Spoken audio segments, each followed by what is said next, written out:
Good morning all my dear student of class 12। प्यारे बच्चों, आज मैं आपके समक्ष इंग्लिश प्रोज से द होम कमिंग का शेष बचे हुए अंश का 5वां पार्ट लेकर के उपस्थित हूं। और आप लोग अपनी किताबें खोल लीजिए और मेरे साथ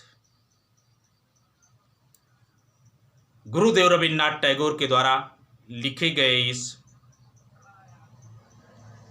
साहित्य के मार्मिक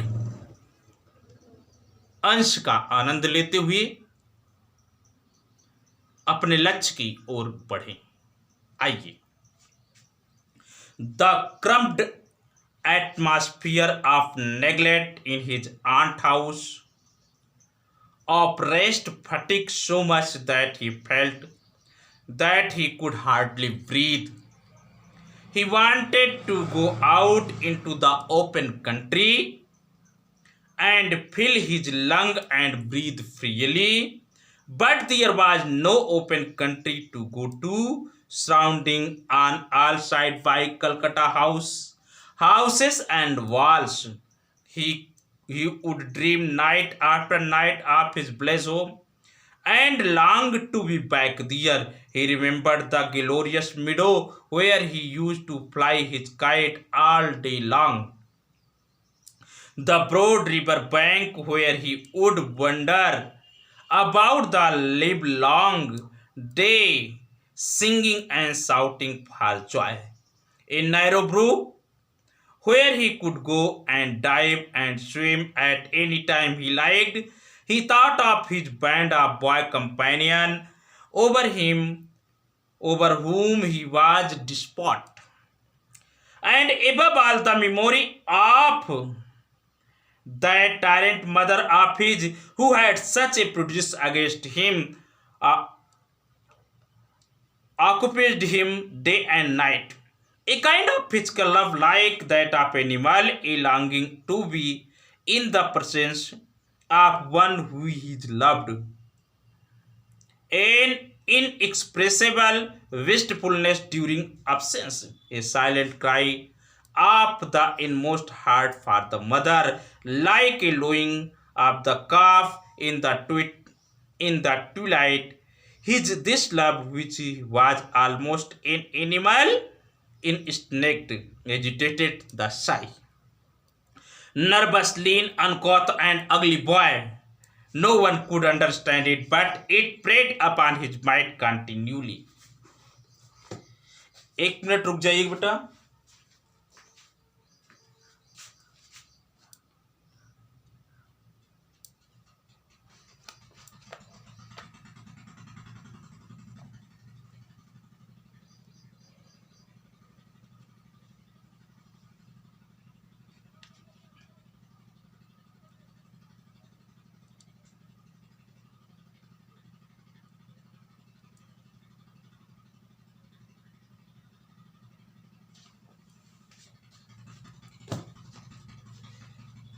My dear student, first of all, we must know the context of this paragraph. In this paragraph, Gurudev Rabindranath Tagore described the condition of fatigue when he was at the house of his uncle, Mr. Bishambar. Now, at that time, he thought always about his home, about his companion, about the river bank. He had a great longing to be his home. Come on, topic. The crumpet माने तंग, मजबूरी युक्त, परेशानी से भरा हुआ, atmosphere वातावरण of neglect माने उपेक्षा का, इन हिज हॉन्ट हाउस अपने मामी के घर में, ऑप्रेस्ड माने उत्पीड़न कर दिया, पाथिक में सो मच बहुत अधिक, मामी के घर में उपेक्षा का ये तंग माहौल पथिक को बहुत ही उत्पीड़ना पैदा कर दिया। पथिक के अंदर दर्द पैदा होने लगा, पथिक एकदम परेशान होने लगा मामी के घर में इस तंग वातावरण के कारण। My dear student, we must know that Phatik was in the house of his uncle, Mr. Bisambar. But there was his aunt who does not like him. She always make him in the behavior of stepson. So the cramped atmosphere of the aunt house make Phatik so oppressed. फटिक को बहुत ही oppressed कर दिया, बहुत तंग कर दिया, बहुत उत्पीड़ित कर दिया। जरा देख लीजिए, द क्रैम्पेड एटमॉस्फियर, तंग वातावरण, आप निग्लेक्ट माने उपेक्षा का, इन हिज आंट हाउस, उसके मामी के घर में, ऑप्रेस्ड माने उत्पीड़न पैदा कर दिया फटिक में, सो मच बहुत अधिक। क्लियर? दैट जो कि ही फेल्ट, उसने महसूस किया, दैट की ही कुड हार्डली ब्रीथ, वह बड़ी मुश्किल से सांस ले पा रहा था। बेटा रिजल्ट ये रहा कि फटिक ने ऐसा महसूस किया कि जैसे फटिक बड़ी मुश्किल से सांस ले पा रहा था, आराम से सांस नहीं ले पा रहा था। बेटा उसे वहां पर सांस लेने में दिक्कत हो रही थी। The cramped atmosphere of the neglected in the house of his her aunt not only oppressed him but also he felt that he was breathing hardly, बड़ी मुश्किल से सांस ले पा रहा था। आगे बढ़ा जाए। he wanted, वह चाहता था, to go, जाना, out, बाहर, into the open country, खुले स्थान पर। बेटा वह खुले स्थान पर जाना चाहता था, एंड फिल और भरना चाहता था हिज लंग, अपने फेफड़े को, एंड ब्रीद और सांस लेना चाहता था फ्रीली माने स्वतंत्र रूप से। बेटा फटिक कलकत्ता की दीवारों से निकल करके बाहर जाना चाहता था और अपने फेफड़े में हवा भरना चाहता था, ताजी ताजी, और स्वतंत्र सांस लेना चाहता था। After being cramped at the atmosphere of the neglecting of his aunt, Phatik wanted to go out of the Calcutta walls and wanted to fill with fresh air into his lung and wanted to breathe freely. स्वतंत्र सांस लेना चाहता था, अपने lung में ताजी हवा देना चाहता था। बट लेकिन दियर वाज मीन्स था, नो नहीं, ओपन खुला हुआ कंट्री स्थान, टू गो टू जाने के लिए, लेकिन वहां कलकत्ता में कहीं पर भी जाने के लिए खुला स्थान नहीं था, घूमने के लिए ओपन स्थान नहीं था। सराउंडिंग माने घिरा हुआ था, सराउंडेड माने घिरा हुआ था, ऑन ऑल साइड, हर तरफ से, बाय कलकत्ता हाउस, कलकत्ता के घरों से, एंड वॉल्स माने दीवालों से। वह स्थान चारों ओर से कलकत्ता के घरों और दीवालों से घिरा हुआ था। ही वुड ड्रीम, ही माने वह अर्थात फटिक, वुड ड्रीम माने सपना देखा करता था, नाइट आफ्टर नाइट, रात, एक रात के बाद दूसरी रात, दूसरी के बाद तीसरी रात, ऑफ हिज विलेज होम, अपने गांव के घर। वह अपने घर का सपना प्रति रात देखा करता था। The body of the Phatik was in Calcutta at the house of his aunt, but his mind and soul was in his village home, because he always think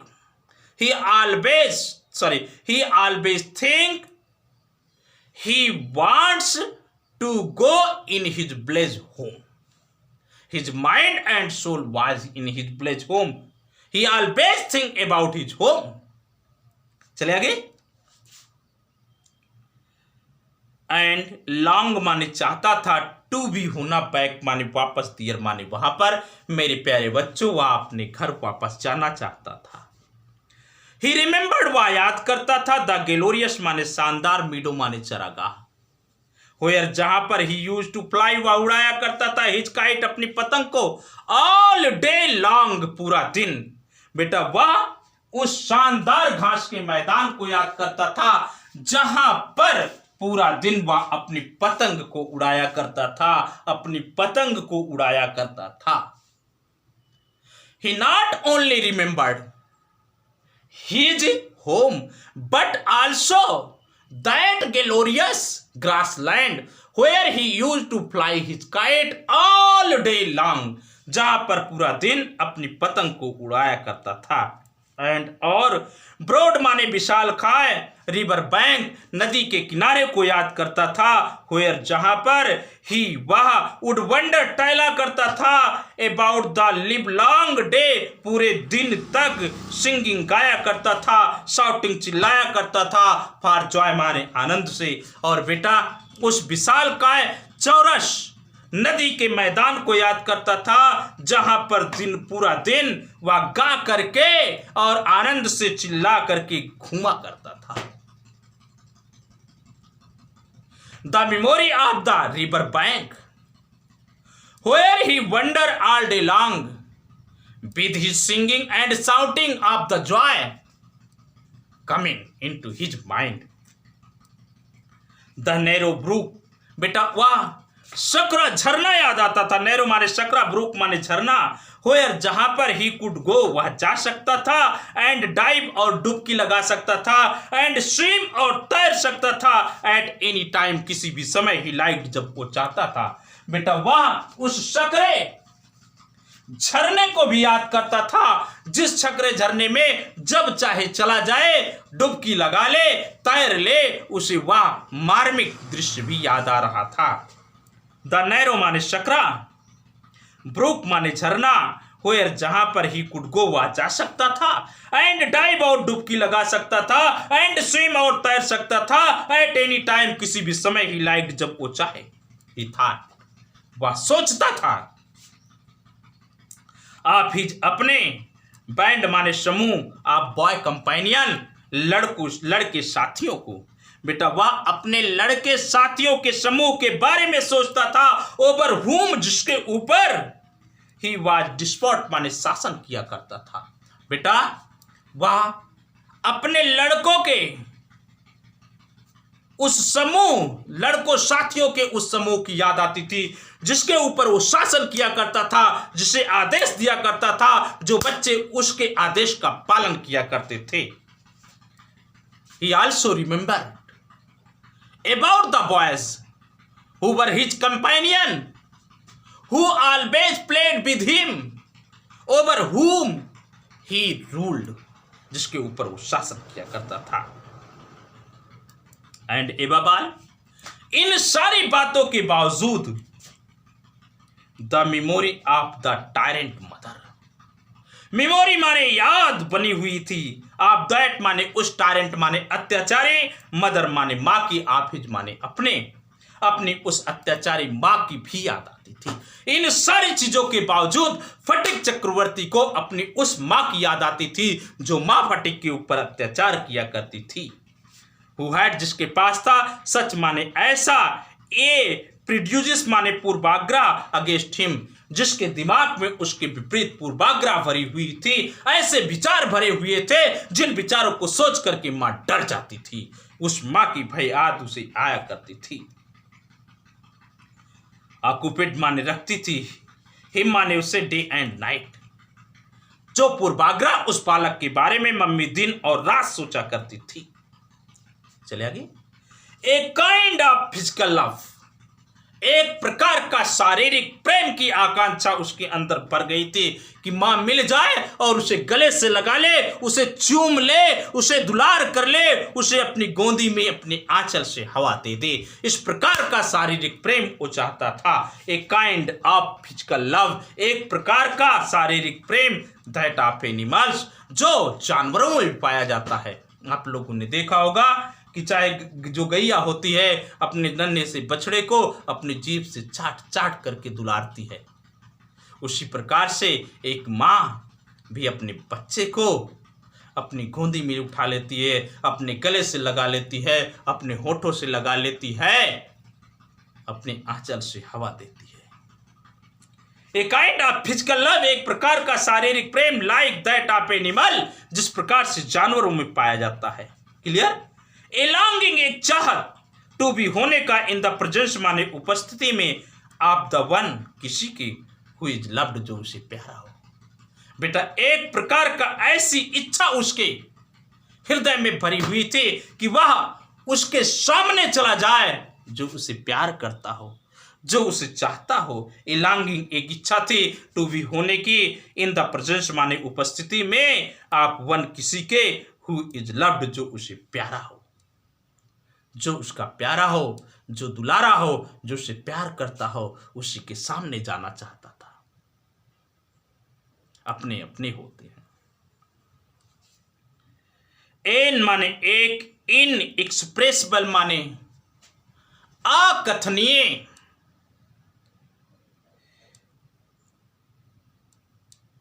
agitate उत्तेजनाओं से भरा हुआ। मैं लाइन छोड़ रहा हूं बेटा, सॉरी। एन इनएक्सप्रेसिबल एक अकथनीय, विस्टफुलनेस उत्कंठा, इच्छा, ड्यूरिंग द एब्सेंस, ड्यूरिंग माने दौरान, एब्सेंस माने अनुपस्थिति, किसी की अनुपस्थिति में एक प्रकार की ऐसी उत्कंठा उसके मन में उठ रही थी जिसका वर्णन नहीं किया जा सकता है। एन माने एक, इनएक्सप्रेसिबल जिसका वर्णन ना किया जा सके, जो कहा ना जा सके, विस्टफुलनेस उत्कंठा, ड्यूरिंग द एब्सेंट मां की अनुपस्थिति के दौरान एक प्रकार की ऐसी उत्कंठा उनके मन में उठ रही थी जिसका वर्णन नहीं किया जा सकता है। ए साइलेंट क्राई, एक साइलेंट माने चुपचाप, क्राई माने रोने की आवाज उठ रही थी। ऑफ द इनमोस्ट माने प्यारे से हार्ट माने हृदय में, फॉर द मदर मां के लिए उस प्यारे हृदय में एक प्रकार की चुपचाप रोने की आवाज उठ रही थी। हृदय रो रहा था, नयन द्रवित थे, लेकिन मुंह से आवाज नहीं निकल रही थी। ए साइलेंट क्राई एक प्रकार की चुप रोने की आवाज। ऑफ द इनमोस्ट हार्ट हृदय के अंदर में, फॉर द मदर मां के लिए उठ रही सी हृदय में एक चुपचाप रोने की आवाज। लाइक जैसे द लोइंग माने रवाना हो, आप ए काफ माने बछड़े का, इन द ट्विलाइट माने शाम के समय, जैसे कोई बछड़ा शाम के समय अब जब अपनी मां को नहीं देखता है तो रवाने लगता है, बोलने लगता है अपनी मां की याद में। उसी प्रकार से एक साइलेंट क्राई फटिक चक्रवर्ती के हृदय में उठ रही थी। दिस लव, या प्रेम जो मां के प्रति उठ रहा था, विच जो वास था ऑलमोस्ट माने मुख्य रूप से, एन एनिमल एक जानवर की, इंस्टिंक्ट माने मूल प्रवृत्ति, या प्रेम एक ऐसा प्रेम जो एक एनिमल की मूल प्रवृत्ति होती है। क्लियर हुआ? फिर से देख लिए, दिस लव या प्रेम विच जो वास था ऑलमोस्ट माने मुख्य रूप से, एक एनिमल माने जानवर की, इंस्टिंक्ट माने मूल प्रवृत्ति, एक ऐसा प्रेम जो जानवरों की मूल प्रवृत्ति होती है, उसी प्रकार से वह प्रेम पाना चाहता था। आगे चला जाए। एजिटेटेड परेशान हो गया था, दासाई माने शर्म से। ऐसे बालक परेशान हो जाते हैं, दासाई माने शर्म से, नर्वस माने निराशा से, लीन माने दुबले हो जाते हैं, अनकात माने असभ्य हो जाते हैं, एंड अगली और भद्दे हो जाते हैं, बॉय माने लड़के। ऐसे बच्चे जो इस प्रकार के प्रेम से वंचित रह जाते हैं, वो शर्मीले हो जाते हैं, निराश हो जाते हैं, दुबले पतले हो जाते हैं, असभ्य हो जाते हैं और बदसूरत हो जाते हैं। No one could understand it, कोई इसे नहीं समझेगा कि उसके हृदय में कैसी प्रबल इच्छा भरी हुई है। नो वन कोई नहीं कुड सकता है, अंडरस्टैंड माने समझना, इट माने इसे, बट लेकिन इट प्रेड ये शिकार बना देता है, अपॉन हिज माइंड उसके मस्तिष्क में, कंटिन्यूली माने लगातार, लेकिन यह तंग वातावरण उसके मस्तिष्क को लगातार शिकार बना लेता है, पीड़ित कर देता है और उसकी इच्छाओं को भरने नहीं देता है। आगे बढ़ा जाए। देयर वाज मीन्स था, नो नहीं, मोर बैकवर्ड ज्यादा पिछड़ा, बॉय माने लड़का, इन द होल स्कूल पूरे विद्यालय में, देन फटीक, फटीक की तुलना में पूरे विद्यालय में उससे ज्यादा कोई भी पिछड़ा बैकवर्ड लड़का नहीं था। We must know the condition of education in the school. Patik was the only one student who was backward. There was no backward student in whole school. There was no more backward boy in the whole school than Patik. Patik से ज्यादा backward छात्र पूरे विद्यालय में कोई नहीं था। He gaped, वह जमाई लेता था, वो मुंह फैला करके खड़ा हो जाता था, एंड रिमाइंड साइलेंट, और शांत रहता था, व्हेन जब टीचर शिक्षक आस्क पूछा करती थी हिम उससे क्वेश्चन माने प्रश्न, जब शिक्षक कोई प्रश्न उससे पूछता था तो बेटा वह चुपचाप मुंह फैला करके खड़ा हो जाता था, जमाही लेते हुए खड़ा हो जाता था, क्योंकि उसे ना तो प्रश्न मालूम होता था और न ही प्रश्न का जवाब मालूम होता था। लाइक जैसे एन कोई ओवरलडेन माने बोझ से लदा हो, ऐस माने गधा, जैसे बोझ से लदा हुआ गधा, पेटेंटली माने धैर्य के साथ, सफर्ड माने कष्ट को झेल रहा हो, आल द ब्लो माने सभी मार को, सभी मिक्के को, दैट जो कम आए, डाउन नीचे, ऑफ हिज बैक उसकी पीठ पर, फटीक ठीक उस बोझ से लदे हुए गधे के समान था जिसकी पीठ पर डंडे पड़ रहे हो, मुक्के पड़ रहे हो, लेकिन चुप मार के सहन कर रहा हो, धैर्यता के साथ सहन कर रहा हो। क्लियर हुआ? लाइक एन ओवरलडेन एस, एक बोझ से लदे हुए गधे के समान उसकी स्थिति हो गई थी। पेशेंटली माने धैर्यता के साथ सफर्ट माने कष्ट झेल रहा था, ऑल द बाउल सभी मार की, दैट कम डाउन जो आती थी, ऑन हिज बैक उसकी पीठ पर, जो भी मार उसकी पीठ पर पड़ती थी उसे बड़े ही धैर्य के साथ सहन कर रहा था। व्हेन अदर बॉयज, जब अन्य लड़के, बर आउट बाहर जाते थे, एट प्ले माने खेलने के लिए, प्यारे बच्चों जब अन्य लड़के खेलने के लिए बाहर चले जाते थे, ही स्टूड वह खड़ा हो जाता था, विस्टफुली माने उदासी के साथ, बाय द विंडो कहां पर, खिड़की पर, वह उदासी के साथ खिड़की पर खड़ा हो जाता था और वहीं से एकदम उदास मन से उन बच्चों को खेलते हुए देखा करता था। एक वह खिलाड़ी जो नदी के बैंक के सामने, नदी के किनारे बच्चों पर शासन करके खेला करता था, आज इतना मजबूर हो गया है कि खिड़की कर खड़े होकर के उदासी के साथ देखा करता था। When other boys, जब अन्य लड़के बर आउट बाहर जाते थे, एट प्ले माने खेलने के लिए, ही स्टूड वह खड़ा हो जाता था, विस्टफुली माने विचारपूर्ण उदासी के साथ, बाय द विंडो खिड़की से, एंड गेज्ड और टकटकी लगाए हुए देखता था, एट द रूफ्स माने छतों को, ऑफ द डिस्टेंट माने दूर के हाउस माने घर, दूर के घर के छतों पर टकटकी लगा करके देखा करता था, जिन छतों पर बच्चे खेला करते थे। क्लियर हुआ? एंड गेज्ड और टकटकी लगा करके देखता था, एट द रूफ्स माने छतों को, ऑफ द डिस्टेंस माने दूर के, हाउस माने घर, दूर के घर के छतों पर टकटकी लगा करके देखा करता था।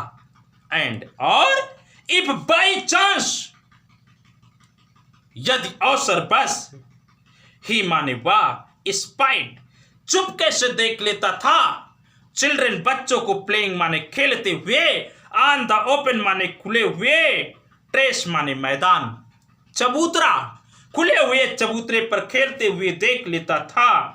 आप एनी रूप किसी छत के खुले हुए चबूतरे पर अगर किसी बच्चे को खेलता हुआ देख लेता था, हिज हार्ट उसका हृदय वुड एच दर्द करने लगता था, विद लॉन्गिंग माने खेलने की चाहत से उसके हृदय में भी पीड़ा उठने लगती थी।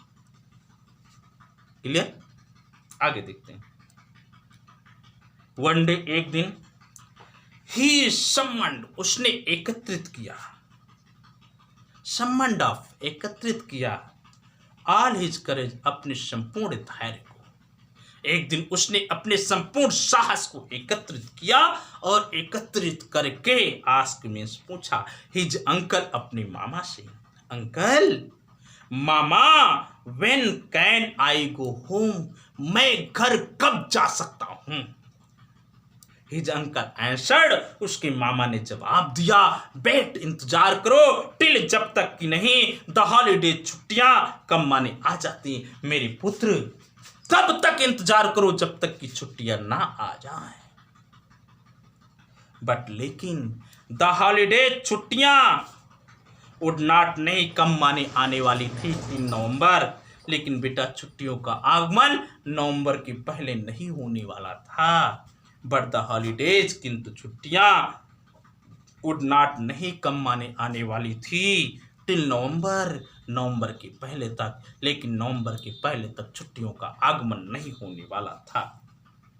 एंड और देयर वाज मीन्स था ए लॉन्ग टाइम, एक लंबा समय, स्टिल टू वेट अभी प्रतीक्षा करने के लिए, अभी फटिक को प्रतीक्षा करने के लिए लंबा समय था। आगे बढ़ा जाए बेटा, क्यों थकान तो नहीं महसूस हो रही, नई ऊर्जाएं जागरण करते रहो। One day Fatik lost his lesson book. Even with the help of books, he had found it very difficult indeed to prepare his lesson.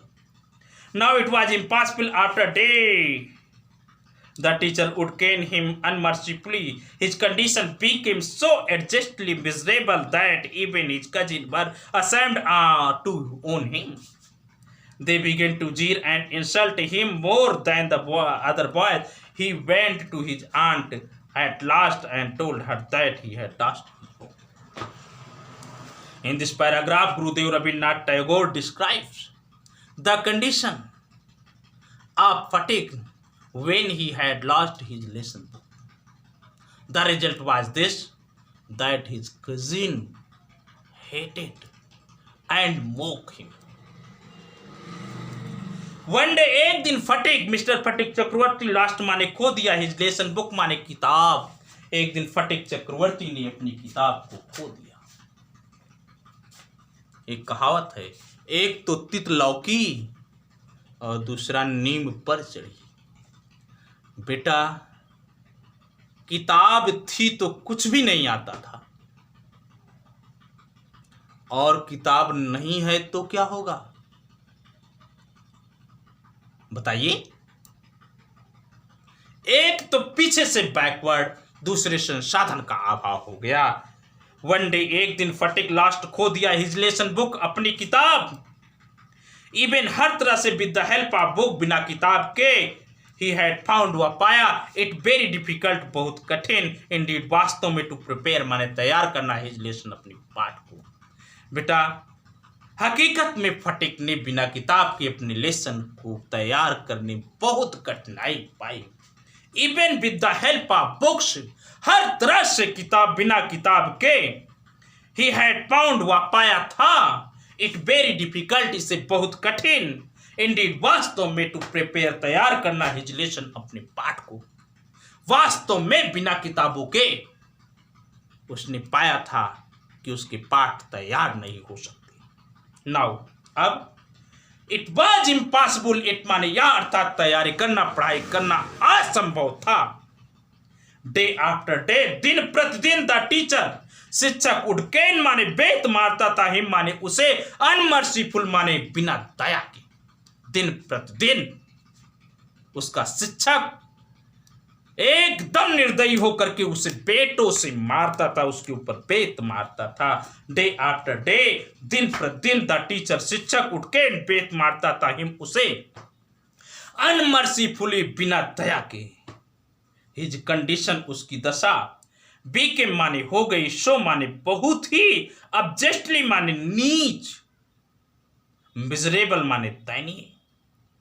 उसकी दया, उसकी दशा बहुत नीच दयनीय हो गई। हिज कंडीशन, उसकी दशा, बीकेम हो गई, सो माने बहुत ही, अबजेस्टली माने नीच, मिजरेबल माने दयनीय। दैट परिणाम ये था, इवन हिज कजिन्स, उसके मामा के बच्चे, वर असेम्ड माने शर्माते थे टू ओन हिम, उससे। रिजल्ट ये था कि उसके मामा के लड़के अब उससे शर्माते थे, उससे बात नहीं करते थे। दे माने वे, अर्थात मामा के लड़के, बिगेन माने शुरू कर दिए, टू जीर माने चिढ़ाना, एंड इंसल्ट माने बेइज्जत करना, हिम माने उसके, मोर माने ज्यादा, देन द अदर बॉयज। परिणाम ये रहा कि उसके मामा के बच्चे अन्य लड़कों की तुलना में फटीक को स्वयं ज्यादा चिढ़ाने लगे और ज्यादा बेइज्जत करने लगे। ही वेंट, वो गया, टू हिज आंट, अपनी मौसी, अपनी मामी के पास, एट लास्ट, अंत में। बेटा अंत में वह अपनी मामी के पास गया, एंड टोल्ड, और कहा हर उससे, दैट की he had lost his book, उसने अपनी किताब खो दी। अंत में वो मामी के पास गया और कहा मामी मेरी किताब खो गई।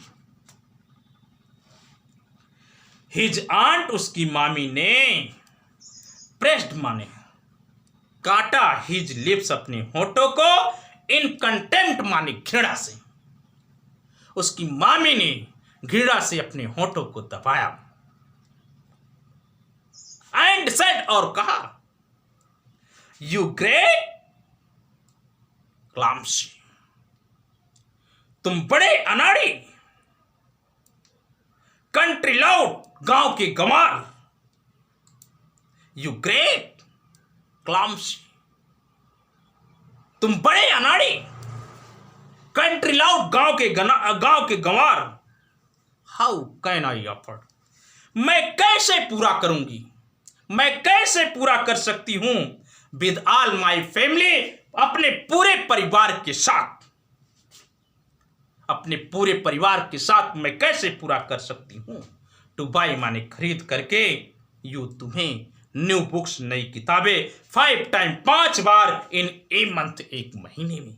मामी ने अपने होंठों को दबा करके कहा अनाड़ी, गांव की गंवार, अपने पूरे परिवार को देखो कि मैं तुम्हें एक महीने में 5 बार किताब खरीद के दूं। दैट नाइट, उसी रात को, on his way back, on his, अपने वे माने मार्ग, बैक माने वापस, फ्रॉम स्कूल, स्कूल से वापस आते हुए अपने रास्ते में, उसी रात को वापस आते हुए स्कूल के अपने रास्ते में, फटीक हेड, फटीक को हुआ, ए बैड, एक बुरा हेड एज, सिर दर्द, विद फिट माने सही था, आप शिवरिंग माने कंपन, कांपना, बेटा कंपन के साथ फटीक को बहुत ही बुरा सिर दर्द हुआ।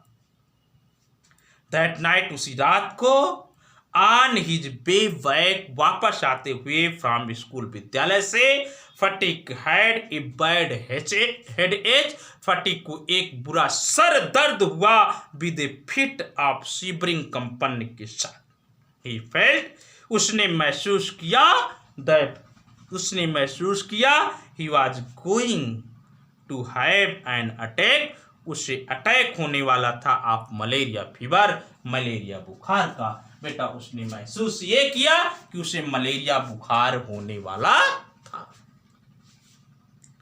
अंडरस्टैंड?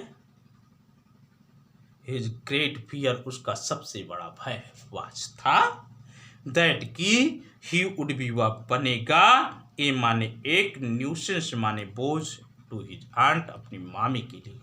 उसे बेटा सबसे बड़ा भय ये सता रहा था कि कहीं पर कुछ भी नहीं होगा, लेकिन अपनी मामी के लिए वह सबसे बड़ा बोझ बनेगा अगर उसे बुखार हो गया तो। अंडरस्टैंड प्यारे बच्चों? सॉरी, यह पार्ट मैं यहीं पर समाप्त करता हूं।